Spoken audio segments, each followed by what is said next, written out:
I have a lot of memories of that kitchen, but two of them really stand out.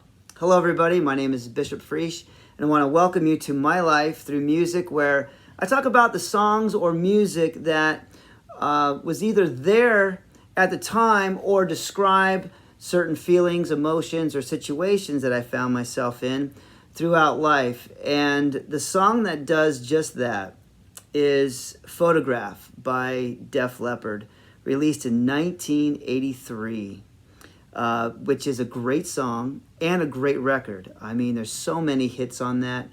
You've got, obviously, Photograph, Rock of Ages, Rock Rock Till You Drop, Foolin', Too Late for Love. I mean, there is just great song after great song after great song.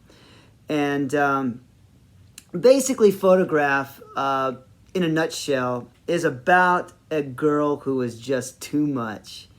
And I plan on talking a little bit about that a little bit later on. But by this time, my parents had bought some land in this place called Cave Creek, Arizona. And we were in the process of selling the house that we were living in, and my dad was in the process of designing our new house. He was designing it, and he was going to build it also, with help from a lot of people that he knew from the building industry, which he was a part of and was involved in. So when he wasn't working, he was at the kitchen table with the blueprints there, drawing, changing, just all that stuff. And as I watched him, I decided that I wanted to draw something.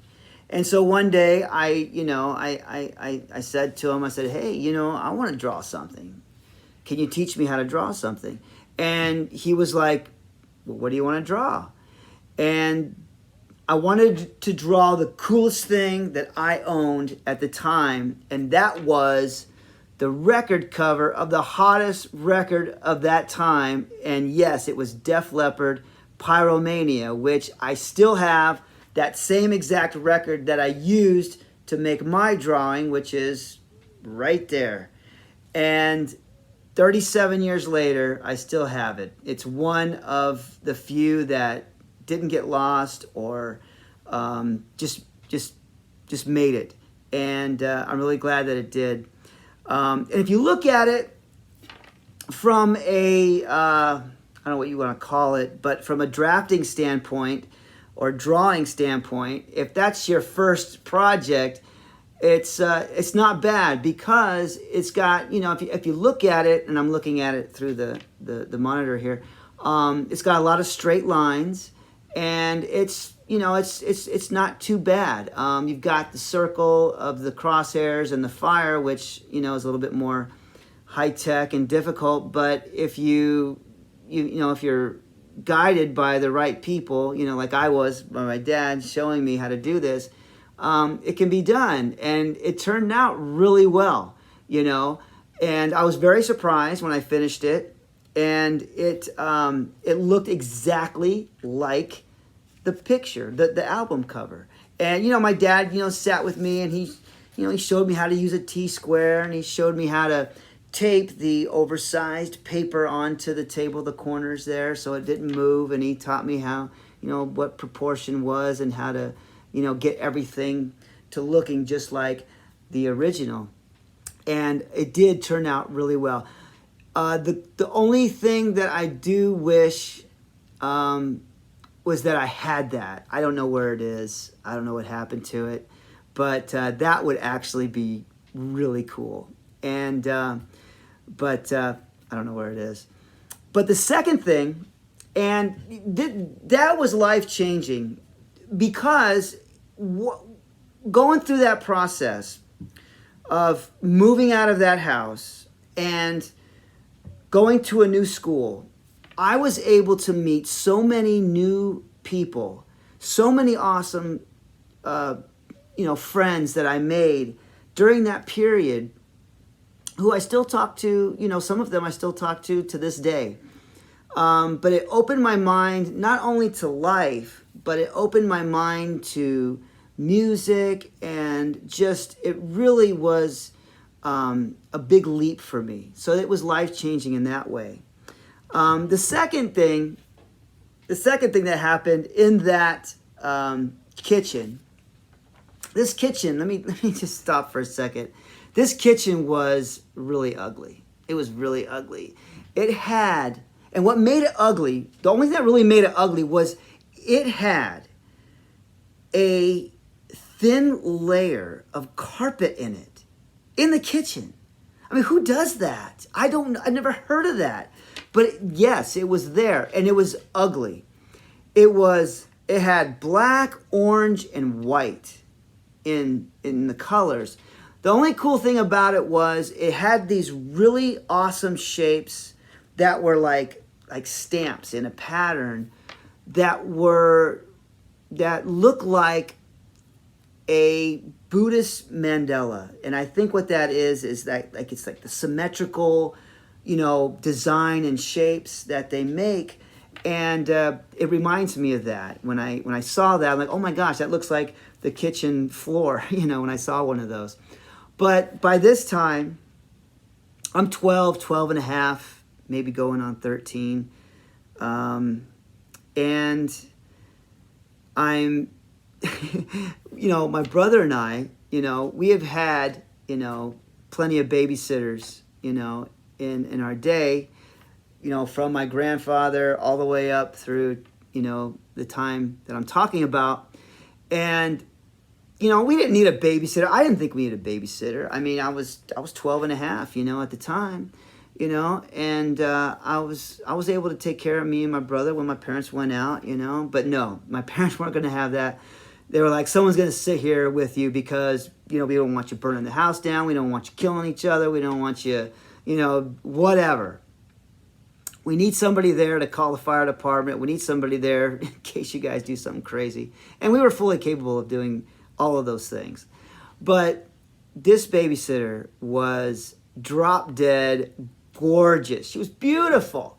And she was, she was older than me. I'm going to guess 15, around there. And every time she'd come and sit with us, she'd always have a new concert shirt. And I thought that was so cool because she was able to go to concerts and, she was there, which was the coolest thing to me. But, in addition to that, she was very beautiful. And, part of this, I'm being transparent. I wanted to kiss this girl. I really did. And I had come up with this plan, to kiss her. And, kind of backing up a little bit, I had kissed girls before. We were smooching, in this area at our school. And check this out. At my elementary school, it was a brand new school when they built it, and it was a perfect square. It's a perfect square. But around the perimeter of this school, they had planted this hedgerow. Really tall, really leafy, green leaves, I remember, long leaves. But they weren't oleanders, but it was a hedgerow, very thick. And it went all the way around the perimeter of the school. So if you wanted, to hide or go smooch with your girlfriend, you could go back there and nobody, could actually see you. And so every once in a while we'd be back there and we'd be doing that. But, nothing big. I wanted a kiss, a real kiss. And I had decided that I wanted it to be from our babysitter. And so I had devised this plan to make this happen. And I told my brother about it. He's like, no way, dude, you're not going to do this. I'm like, yes, I am. Yes, I am. And so what I had done is, and this is terrible, this is awful, and it's sinister, and it's terrible. But what I did was, when she was there the next time, I was walking by, and she was on the couch, just minding her own business, doing her thing, and with in like a split second, I reached over and I grabbed her purse and I ran into my bedroom, hid the purse, came out of my bedroom with it locked behind me so nobody could get in. And before she knew what would happen, she's like, what? Did this little brat just take my purse? And she walks over to the room. And I'm standing outside, my room with the door locked. And she grabs it and she's like, she sees that it's locked. And she's like, give me my purse back. And I'm like, I'll give you your purse back after you do something for me. And she's like, what? She's like, what do you want? And I'm like, you have to kiss me. And she's like, what? And I'm like, yeah. And she's like, get out of here. You're crazy. And I'm like, no. If you want your purse back. And here I am. I'm being really bold. I'm thinking I'm something. I'm like, yeah, man, you're going to kiss me and then I'll give you your purse back. And then finally she's like, all right. And I was like, whoa. She just said, all right. And I'm like, the whole game changed. Because I really, honestly, deep down, I don't think I really thought that it would get this far. And I'm like, oh boy.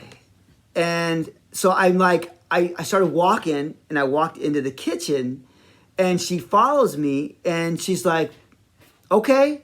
And I'm like, all right. And then I come up with this idea. I'm like, okay, but not just any ordinary kiss. It's got to be like on the movies, How cheesy is that? How terrible is that? Yeah, it's got to be like on the movies. But I told her, I'm like, yeah, like on the movies. A real kiss, And here I am talking it up again. And she's like, all right, fine. And she started, getting this attitude like, all right, let's get this over with because I want my purse back, And here I am. I'm trying to build this up because this is the Super Bowl of kisses for me, man. And I'm trying to build it up slowly. And she's like, let's just get this over with. And so here I am. I'm negotiating this kiss. I'm like, okay, it's got to be like this. It's got to be like that. And it's got to be like on the movies, And she's like, fine, whatever. I just want my purse back. And she's starting to get tired of this game, And I keep making the emphasis, all right, you're going to kiss me, right? It's going to be, like the movies. And she's like, yeah, fine, whatever.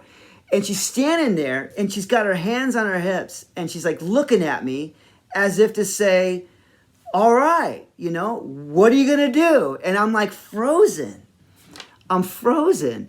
And she's like standing there like, what are you waiting for? And I'm like, I'm stalling for time. I'm like, a real kiss now. I'm making up, all this just to stall because I didn't know what to do. And she's like, enough of this. And she walks up, she stands right in front of me, and she grabs me, and she puts a kiss on me that was like out of this world. And I'm like, whoa! And I'm seeing fireworks. This is transparency here. I'm seeing fireworks. It's the best thing that's ever happened to me. And it seemed like, forever, but it was probably like 3 or 4 seconds, And I'm like, I'm standing there and I'm like stunned.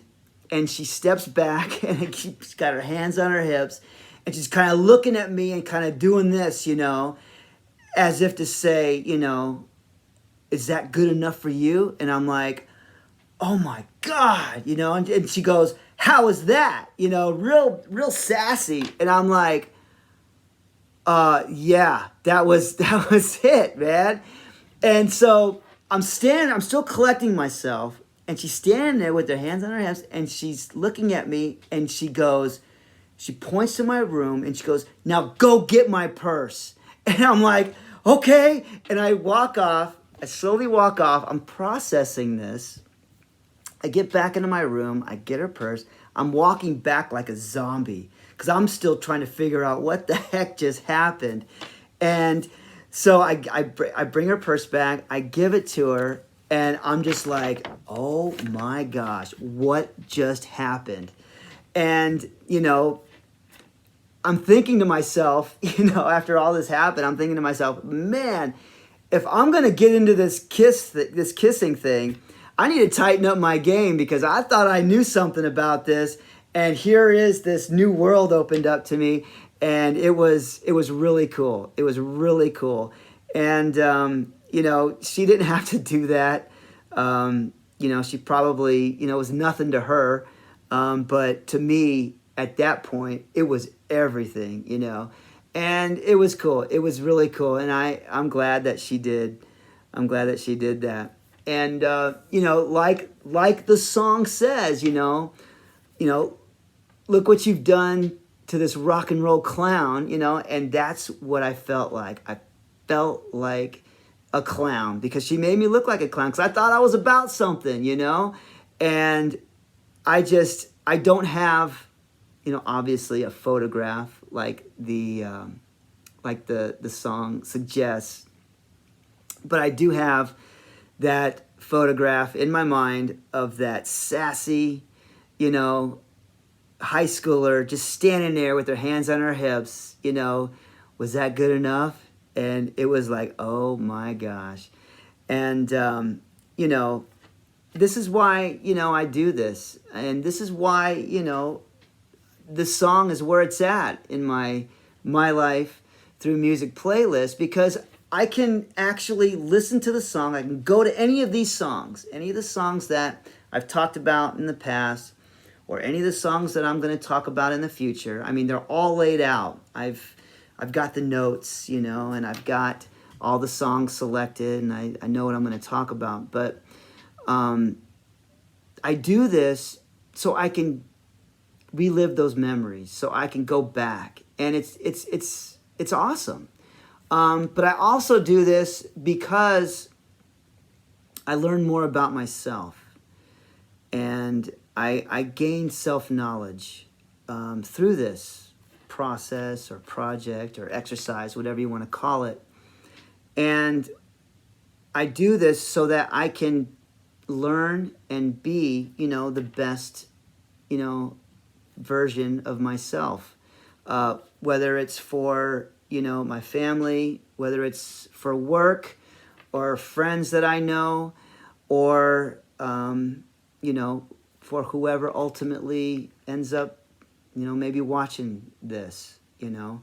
But that's why I do this. And I tell you, I am learning a lot about myself and about life and about how I fit in and how I interact with the world. And part of it is from doing this. And I would encourage people to also do this. But, you know, again, I've talked, you know, too much. But I do want to say that, you know, thank you for spending some time with me and listening to me talk about music and Def Leppard and these awesome things that I've, you know, had happen in this kitchen. But yeah, I would want to ask, you know, what was your, or when was your first real kiss? Who was it? How did it make you feel? What was it like? And what song would you play to describe it? And as always, I know your time's valuable. And again, I want to thank you for spending a few minutes of it with me. And I look forward to seeing you in the next video.